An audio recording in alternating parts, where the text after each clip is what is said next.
মমতা ব্যানার্জি একাই গান করবে, হাম্বা রাম্বা কাম্বা কাম্বা। শুভেন্দু গান গাইবে? অনুরোধ করব বিশিষ্ট সঙ্গীত শিল্পী জিতেন্দ্র তিওয়ারি এবং বিশিষ্ট সঙ্গীত শিল্পী সঙ্গীত বিশেষজ্ঞ শুভেন্দু অধিকারী যেন বিজেপির সঙ্গীত মেলায় সঙ্গীত চর্চা করে। প্রিন্সেপ ঘাটে বিজেপির বঙ্গ সঙ্গীত উৎসবের শুরুতেই টানাপোড়েন। দক্ষিণ বন্দর থানার বিরুদ্ধে বাধা দেওয়ার অভিযোগ আনছে পদ্মশিবির। আর আইনি জটে আপাতত স্থগিত অনুষ্ঠান, অনুমতি নেই পাল্টা জানাচ্ছে পুলিশ। শুভেন্দু অধিকারী জিতেন তিওয়ারিরা রীতিমতো তোপ দেখেছেন রাজ্য সরকারের বিরুদ্ধে, আর এরই পাল্টা সরব হয়েছেন কুণাল ঘোষ।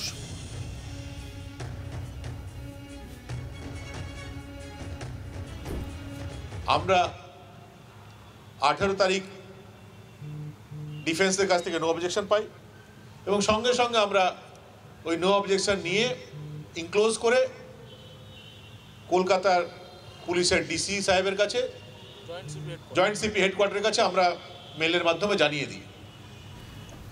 আজ সকালে আমাকে হোয়াটসঅ্যাপে একটা লেটারের কপি পাঠানো হয়।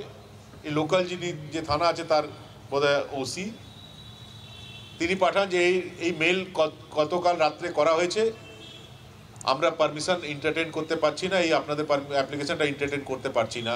এটা আমাকে জয়েন্ট সিপির অফিস থেকে জানানো হয়েছে। বাতিল করেছে জয়েন্ট কমিশনার অফ পুলিশ। সে কি করবে না, মমতা ব্যানার্জি একাই গান করবে, হাম্বা রাম্বা কাম্বা কাম্বা।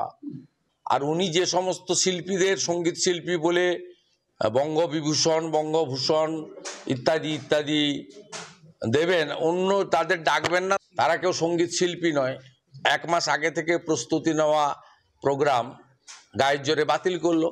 বাগদেবীর পুজোর পরে একটা ইনডোর প্রোগ্রাম করে যে শিল্পীদের আজকে সম্বর্ধিত করার কথা ছিল ওইটা করা হবে। আমরা ন্যাশনাল লাইব্রেরি বা ICCR বা EZCC সেন্ট্রাল গভর্নমেন্টের কোনো হল বুকিং করে সেখানে করব। কনফ্রন্টেশন করলে ওখানকার উদ্যোক্তাদেরও লোকসভা ভোটের আগে জেলে পুলে রাখবে। এই সরকারের এই কাজ, সেই কাজ করছে এবং পুলিশকে ক্যাডারে পরিণত করেছে। শুভেন্দু গান গাইবে? অনুরোধ করব বিশিষ্ট সঙ্গীত শিল্পী জিতেন্দ্র তিওয়ারি এবং বিশিষ্ট সঙ্গীত শিল্পী সঙ্গীত বিশেষজ্ঞ শুভেন্দু অধিকারী যেন বিজেপির সঙ্গীত মেলায় সঙ্গীত চর্চা করেন। আদালত যাবে তো ওই জায়গাটায় যদি দেখা যায় গঙ্গাসাগর ফেরত সাধুরা রয়েছেন বা অন্য কোনো প্রশাসনিক সমস্যা রয়েছে, তো সেখানে হবে। তো ব্রিগেডে তো ওনারা গীতা পাঠ করলেন, কেউ তো বারণ করতে যায়নি। তো ওরকম খোলা আকাশের নিচে ওনারা গাইবেন।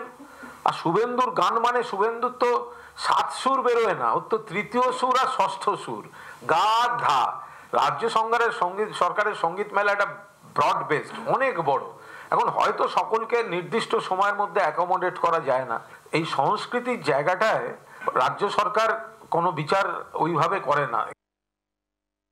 বিজেপি ঘনিষ্ঠ সংগঠন cultural and Literary forum of বেঙ্গলের তরফ থেকে আয়োজন করা হয়েছিল বঙ্গ সঙ্গীত উৎসব।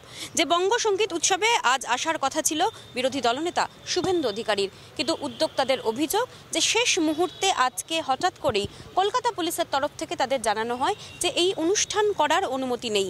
এবং জিতেন তিওয়ারি, যিনি এই অনুষ্ঠানের মূল উদ্যোক্তা, তিনি জানালেন যে হঠাৎ করেই তাদের এই জানানোয় তারা আজকে অনুষ্ঠান বাতিল করতে বাধ্য হচ্ছেন।